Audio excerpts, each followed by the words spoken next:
In 2024, we tried out a ton of fun reading challenges and read some incredible books. We finally hit the end of the year where I like to do a recap of all the books I've read and talk about my most favorite ones. These are my top 24 books of 2024. These are books that I recommend to everybody, even strangers, and I am so excited to talk about them with you guys today. I'm sure a lot of them are books that you'll recognize, books that you've probably read, because let's face it, we are all a victim to book talk books, but there are a few in here that I think don't get enough hype, and my hope is that I can get you guys to try them out.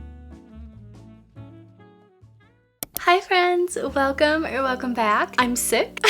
How many videos do you think in 2024 alone have I started with me being like, I'm sick? I don't know about you guys, but I am ready to say goodbye to 2024, mainly because I've been sick so many times during this year, but also I just get so excited about starting a new year, setting new goals, and starting a new reading challenge. And in today's video, we're gonna be talking about my top 24 books of 2024. Do I sound nasally? To me, I sound nasally, but I feel like to other people and to you guys, I probably sound so normal. This is really gonna mess with me today. We are gonna be talking about my top 24 books of 2024 today. I am so excited because even though I didn't read a ton of books this year, I still read some really good ones. I actually have a lot of series in here together that I just fell in love with. I have a lot of new authors that I fell in love with this year, and just so many amazing and really fun reads that I can't wait to share with you guys. This is my pile for today's video. She's pretty tall. For me, I think it's so fun when you get to the end of the year to kind of look back at all your reads, everything you've done, everything you've accomplished. I feel like it's a really cool and almost enlightening moment, because when you get to the end of the year, I know for me personally, I feel like I've done nothing.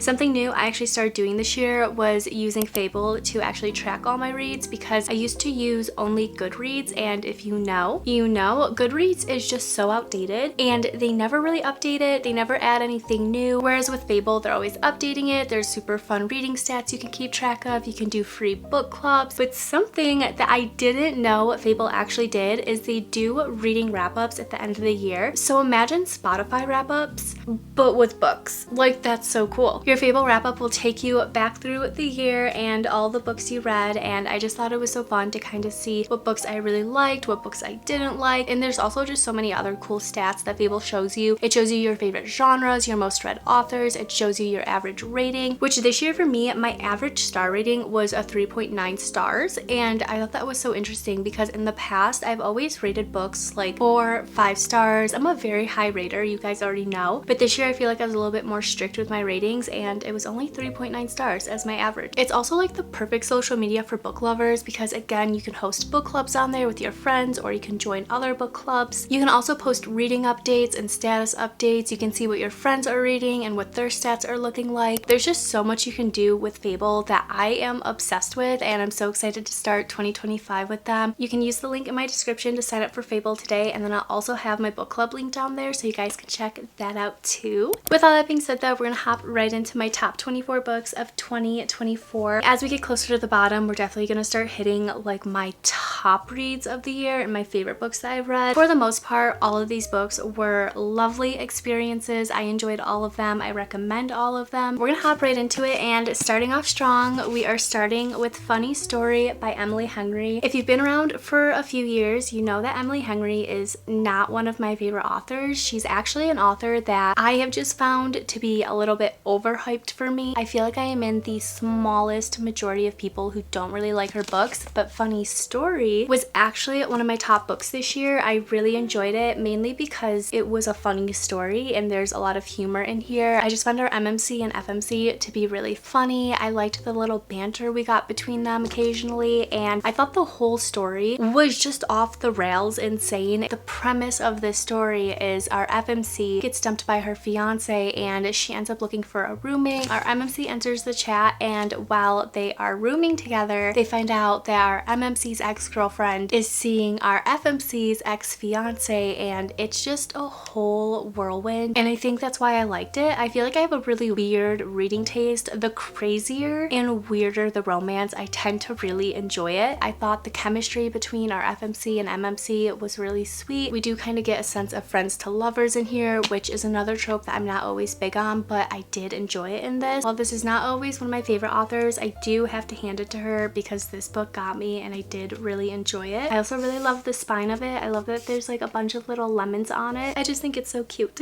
Next up we have Heartless Hunter by Kristen Ciccarelli. This was such a fun and witchy romantasy. I don't read a lot of witchy romances. I loved this so much. Our FMC in this is Rune, and during the day she's like a fancy socialite. Everyone loves her, everyone knows her, but at night she turns into like this vigilante where she goes out and tries to save other witches who are in peril. I really love the whole idea and premise of this just because our FMC comes off kind of dumb and just like a rich girl who doesn't care about anything, but she's actually a witch in hiding who is saving other witches at night. And then our MMC is Gideon, who is like the top witch hunter, and he basically fake courts Rune because he suspects that she's helping witches or something is up with her. Ironically, Rune fake courts Gideon back because she wants to find out where he's hiding witches. So their whole romance is super interesting and fun because they're both fake courting each other, but in the middle of it all they catch feelings for one another, and you can tell that they genuinely start to care for one another. And I think the whole romantasy aspect of this was just so much fun. I think the banter we get in this is so much fun. I love that Gideon's like this big grump, but as we peel back the layers we learn so much more about him and his history. I also really like the side characters in this book as well, especially Rune's friend Alex. Highly recommend if you like witchy type of romantasies, if you like magic and spells and stuff like that. I also really like the time period this took place in because they're going to balls, they're dressing up in these extravagant gowns. I really love stories that take place in time periods like that. Next up we have A Study in Drowning by Ava Reed. This took me by surprise. I have to say it took me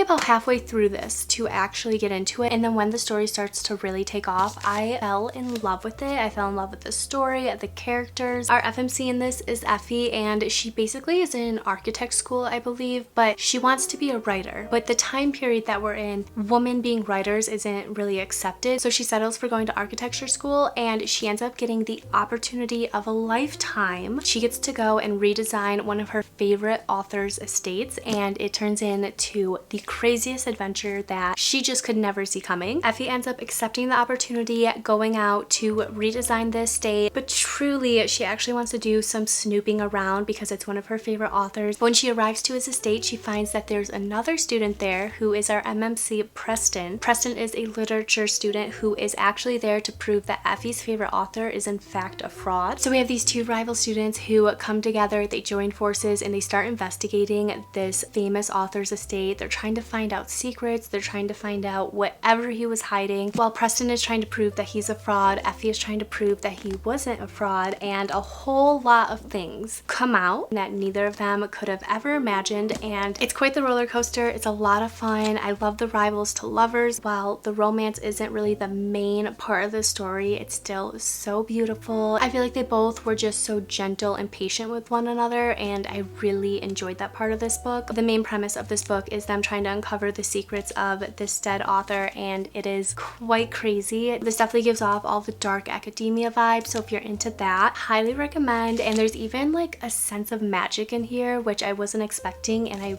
really enjoyed it. Next up we have Daydream by Hannah Grace. This is book 3 in the Maple Hill series. It's a series I've talked about a lot on my channel since the books have been coming out. I feel like Hannah Grace has such a comforting writing style for me, and her books remind me a lot of Elle Kennedy's books. The MMCs in the series are all hockey players, but hockey isn't always the main idea or main plot of the story, which I really like. Book 1 is Icebreaker, and hockey is definitely the main idea in that book, but book 2 is wildfire. Hockey really doesn't come up that often, and then in Daydream, hockey comes up a little bit more than in book 2, but less than in book 1, so it's definitely more of a subplot. Our FMC in this, Hallie, is the ultimate bookworm. She loves reading, she loves Taylor Swift, she loves baking, she loves cats, and I think that's why I enjoyed this so much, because when I read about characters that I can connect to a lot, I just end up loving them so much more. So I related to Hallie so much in this story. I thought she was the sweetest FMC. Henry is the new hockey captain at Maple Hills, and throughout the story we're kind of just watching his struggles with taking on such a big role, and I really like that aspect because I feel like when it comes to hockey romances, the hockey players are just always super confident, they know what they want, they know what they're doing, but Henry's character isn't always like that. I feel like he shows a lot of his insecurities in this book, and I really liked that. And then we also see a lot of insecurities brought up with Hallie. Mental health is a big part of this book, and I think the way that both characters are kind of there for one another is what really got me, because they're both just so gentle and caring with one another, they're patient with one another, and I think their romance was just one of my favorites I've ever read. Not to mention the way that they meet is actually at a book club meeting, and I feel like that is the best meet cute I've ever read about. There's just so many sweet and precious moments between Hallie and Henry in this that made my heart so happy. It's definitely a fluffy type of romance, but it just had me giggling and kicking my feet the whole time. It's a feel-good type of romance. I just loved their relationship as a whole. I think the character development as well is really good in this, because both our characters grow tremendously, and I think watching their growth throughout the story is just incredible and also just really inspiring. Next up, we have a series. We have the Caraval series by Stephanie Garber, and I finally read these books this year. I had read the Once Upon a Broken Heart series last year, fell in love, will never ever get over those books. They are still one of my favorite books ever. Caraval was quite the adventure. I didn't know what to expect going into them, but it wasn't what I got.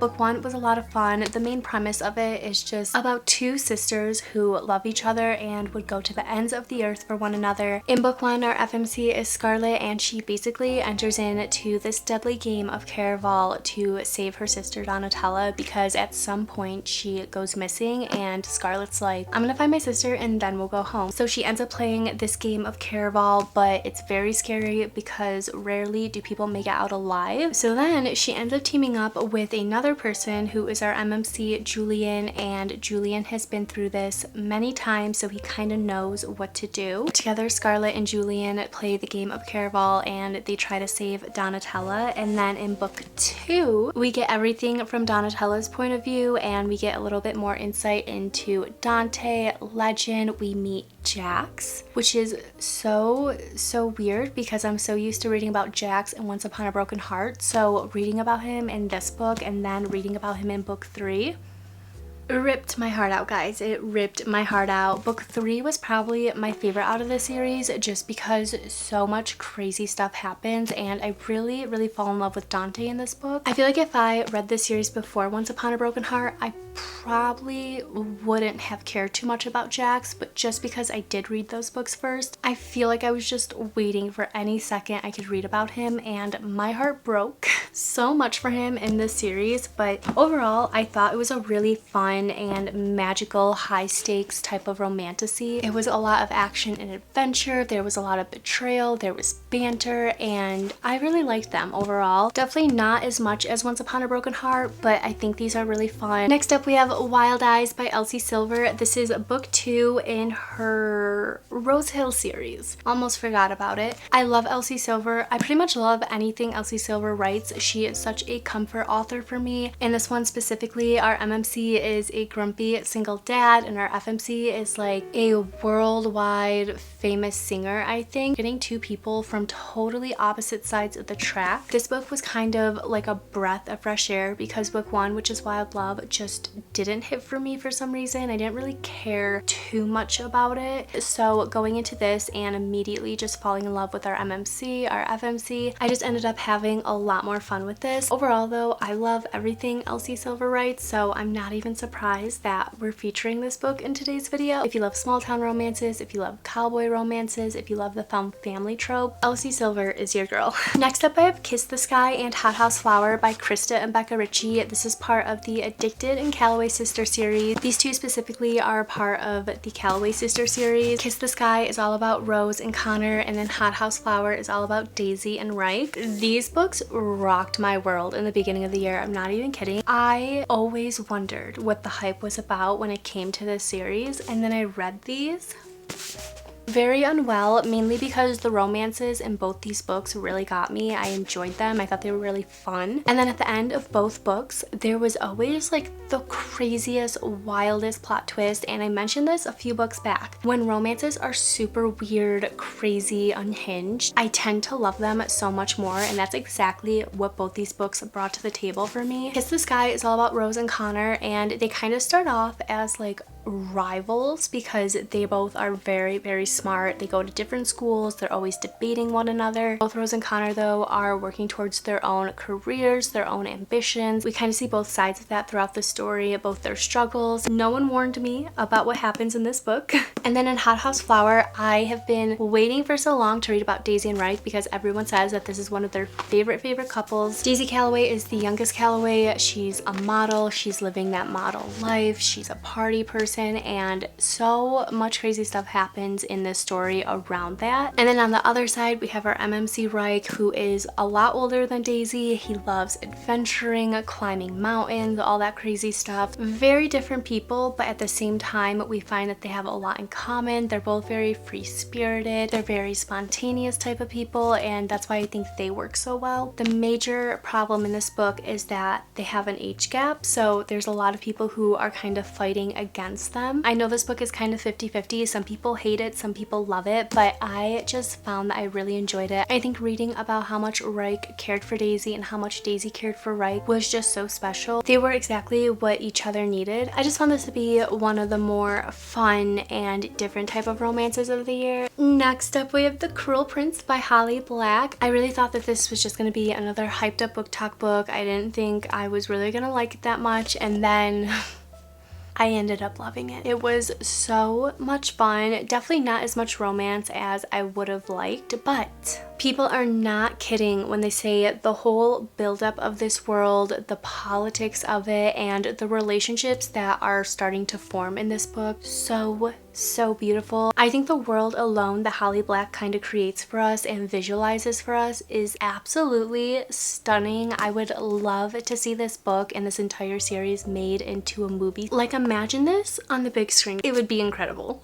This was really fun though. Our main character is Jude, and she's basically a human living in a world of fairies. Kind of scary when all the fairies think that humans are just a waste of space. They kind of all look at Jude like she's dumb, she's a waste of life, she shouldn't be there among them, but there she is among the fairies. Our MMC in this is Carden, and he is our cruel prince. He absolutely despises humans, he despises Jude, and we do get a very solid enemies to lovers in here. I've never seen two characters despise each other so much. They do questionable things to each other in this book where I'm like, how are we actually supposed to believe that you guys are going to be lovers later on in this? Because the things that they say, the things that they do, I just kind of had me holding my breath while I was reading it because I couldn't believe how hateful some of the things were, but at the same time, I feel like it just added so much depth to the story. Politics of this world was so detailed, it was so deep, it was emotional at times. Being that Jude's a human though, she has to earn her place at court, and she just finds herself always going back and forth with Carden. There's an uproaring in the world that's up against the king and the royalty of the fairies, and there is just so much crazy stuff happening. I'm pretty sure there's like a rebellion aspect in this story, and the whole thing is absolutely crazy, but I loved it. I loved the world. I really felt when I was reading it like I was a character in the story and I was living through these events, and books that make me feel transported into them, automatically one of my favorite books. Next we have Better Than the Movies by Lynn Painter, another super hyped up book that deserves every bit it gets because this was another lovely experience. I basically cried myself through this book. That's how emotional it was, and going into it I didn't think it was going to be that emotional, and then it ended up being emotional, and I was like, oh. This was absolutely adorable though. Our FMC in this is Liz, and she is a senior in high high school. She's trying to get her crush to go to the prom with her, and along the way we're kind of just watching her go through the struggles of high school. Our MMC is Wes, and he is the next door neighbor to Liz, and they basically are, I'd say, like frenemies because they grew up next door to each other. They grew up being close to one another, but at some point they kind of turned into enemies, fighting over a parking spot, fighting over basically everything. When Liz really wants to get this guy to go to the prom with her though, she asks Wes to basically help her because her crush is friends with Wes, and she thinks that that's gonna kind of be her in to getting him to go with her. So Liz and Wes basically come up with this pact or agreement, and that basically is our story. All the movie quotes you get in the beginning of every chapter and just throughout the story in general, I was living for, mainly because I'm definitely a big like movie nerd. So reading the quotes and just thinking about my favorite movies, I was like, it made me so happy. It had me giggling the whole time, and I think the overall story was just so adorable. This was a 5-star for me. It was one of my favorite books of the year, and I think this is such a wonderful and beautiful coming of age story because again, it's about a girl kind of navigating all the struggles of high school, navigating the struggles of liking someone for the first time, but also experiencing harder things like grief and breakups, and I just think it was a really, really good one. The way that Lynn Painter wrote these characters in this storyline was just so on point in my opinion, because I feel like when I read YA books or coming of age books, sometimes I feel like authors make the characters a little bit over dramatic and then they don't become as realistic. But with Lynn Painter's characters, I feel like they're very relatable people, and I found myself relating to Liz on so many different things, so I really, really appreciated that. Next up, one of my favorite series and authors to come out of 2024 is Lila Sage, and these are part of the Rebel Blue Ranch novels. I fell madly in love with them just after book 1, and I actually read each book like in one sitting. That's how good they are. These are basically standalone cowboy romances, but they're all interconnected to one another. We get small town vibes, we get cowboys in here, we get a found family trope in here that is absolutely to die for. The found family in these books, so good. If you really like the Chestnut Spring series and the found family in those books, highly recommend Lila Sage. She basically gives off the same vibe and idea as Elsie Silver, but what I really like about her books specifically is that they're super easygoing and fast paced, so I feel like I was able to fly through them but still really, really enjoy them. We get a good enemies to lovers, we get friends to lovers, we get forbidden romance, we get opposites attract, and everything in between, everything that I love when it comes to small town romances and cowboy romances, we get in these books 100%. Lost and Lassoed just came out and I loved it so much. I've been waiting for this couple in this book for so long and it did not disappoint. Highly recommend if you're looking for some feel-good cowboy romances, because those give off all the good vibes. Of course, we have Reckless by Lauren Roberts. A lot of people did not like this book, but I loved it so much. I honestly loved it just as much as I loved book 1. If you read book 1, you know that book 2 is basically continuing on the story of Peyton, Kit, and Kai. I kind of knew going into this book that we were gonna get a little bit of a cat and mouse, but I just didn't know I was gonna love it as much as I did, and I feel like everything that I really wanted from book 1 I got in here and more. And I cried. So bonus points, because if a book makes me cry and pulls emotion out of me, I just know in my heart that it's like a really good one for me. So this was amazing. I feel like I can't say too much about it because I don't want to give away any spoilers for book 1 if you haven't read it, but overall I absolutely love this. I really love that we kept the adventure aspect in this book that we get a lot of in book 1, because if you read book 1, you know it's very similar to the Hunger Games, and going into book 2, I didn't know how Lauren Roberts was gonna kind of keep that up. I think she did such a good job with it though. There's a lot of high stakes in this read that I wasn't expecting. There's a lot of banter and going back and forth. There's a lot of wanting and yearning in this book, and again, I just feel like we get so much more romance in here that I was craving from book 1, and there's still a lot of really good tension in here as well, which I really appreciated, because when it comes to reading romances, especially romanticies, I live off the tension that we get out of those types of books. The tension and the banter, that's basically what makes up romantasy for me. Then we have Apprentice to the Villain by Hannah Nicole Mayer. This is probably one of my favorite books to come out of the year. If you haven't read book 1, which is Assistant to the Villain, highly recommend, and then immediately jump into this because it gets so much better in book 2. But Apprentice to the Villain is the continuation of Assistant to the Villain, and basically in book 1 it's all about this girl named Evie who takes on the job as assistant to the villain. Very self-explanatory with the title, and basically we get an incredible grumpy meets sunshine in here. We get a horrible miscommunication trope. The miscommunication in this series driving me crazy, but also kind of living for it because we're getting some really good tension and some really good banter in between. The best way I can explain this series though is that if you really like fairy tales but you want the villain to be your main character, highly recommend. And there's just so much fun humor in this book. Like every chapter I was literally cackling reading, and this also is the most annotated book of 2024 for me. I literally was highlighting and annotating on every single page. Like,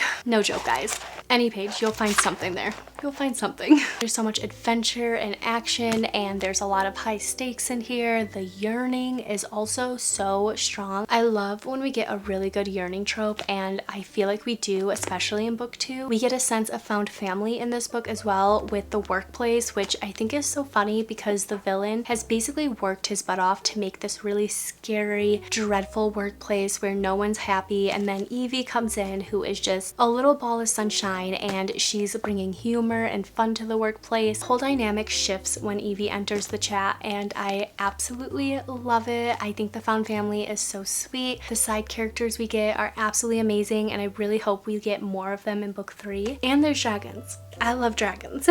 Next up we have the Lightlark series by Alex Aster, and this is another author and series that I am just so happy with this year. Definitely one of my favorite authors to come out of 2024 just because her books are super fast paced, they're really easy to read, and you just get sucked in immediately. Book 1 is Lightlark, and our FMC in this is Isla Crowned, and she basically enters into the Centennial to help the other rulers of the realms break the curses that have been set on them for centuries. And this book was so much fun because there's so much like magic and different types of powers that we see, and the whole idea of this story is so different to me. I really enjoyed it. We also get a love triangle in here, which I really enjoyed, and things that happen in this book I thought was crazy. And then we moved into book 2 and book 3, and it just rocked my world. But book 2 is Nightbane, and this was so much fun, mainly because we got so much more romance in here, and I was just living for it. And I also am such a sucker for a good morally gray character. And then in book 3, which is Sky Shade, everything I thought that I knew from book 1 and book 2 kind of goes out the window when you pick up book 3, because I feel like everything changes and so many secrets come out that I just wasn't expecting. Definitely another series that I would kill to see on the big screen. I feel like this would be incredible to see as a TV show or movie, which I'm pretty sure I saw recently that it did get picked up by somewhere, so who knows, maybe we will see this on the big screen soon. I'm sure this wasn't a shocker for you guys. We have the Belladonna trilogy by Adeline Grace. This is quite literally a series I've not shut up about because I love it so much, and they are so different from anything I've ever read in my entire life, and the fact that I love them so much, it just totally surprised me. If you're not familiar with this series, they're basically gothic romanticies, and that's really what made me shy away from them because I had never really read gothic fantasies before or gothic romances before, so I didn't think it was something I was gonna end up liking, and then I ended up loving it so much, especially this series because we get such a fun and different type of romance in here, but we also get a murder mystery aspect to them. So while we're falling in love with characters, we're also trying to solve a murder mystery and uncover all these different secrets. It was just so fun and different. Our FMC in book 1 and book 2 is Signa, and she's very different from other girls because she can actually see and communicate with death as well as ghost, which is what really caught me off guard because it just sounded really creepy, and then when I was reading it I actually ended up enjoying it. It's such a cool and different type of idea. I really like the way the Adele and Grace wrote these characters. I love that death, life, and fate are both real characters in these stories. I really like the murder mystery aspect in the stories, how every book we were trying to figure something out, figure out a murder. And then I also really like the gothic vibes. It was so cool and just refreshing to read about something so different. In a weird way, it kind of gave off Haunted Mansion vibes, which I know is so different, but every time I would read these books, I just thought about the Haunted Mansion and I would picture the Haunted Mansion as the house they were in. Highly recommend this series though. I feel like I don't see enough people talking about it and hyping it up, and I feel like it deserves all the hype in the world. Last but not least, we have Binding 13 and Keeping 13 by Chloe Walsh. I feel like these books aren't much of a shock to you as well, because I feel like in almost every video I bring them up in one way or another because I just can't help myself. These books are an experience, they are a moment, and I feel like I will be living in them for the rest of my life, to be completely honest. First of all, these editions are so cute. They're by Eternal Embers and Larry Reed. Living for them. I think they are so cute. These are books in a series that are also hit or miss. A lot of people don't like them, while a lot of people do like them. I like to think that the majority of people who really like these books are people who are connecting with these characters because maybe they've gone through something similar, or maybe they know someone who's gone through something similar. And I feel like when you can connect to characters, connect to situations in books, you just tend to enjoy them more. Whereas people who don't like these books, maybe they've never experienced anything like that before, so to them it's really weird and offhand and just different. For me,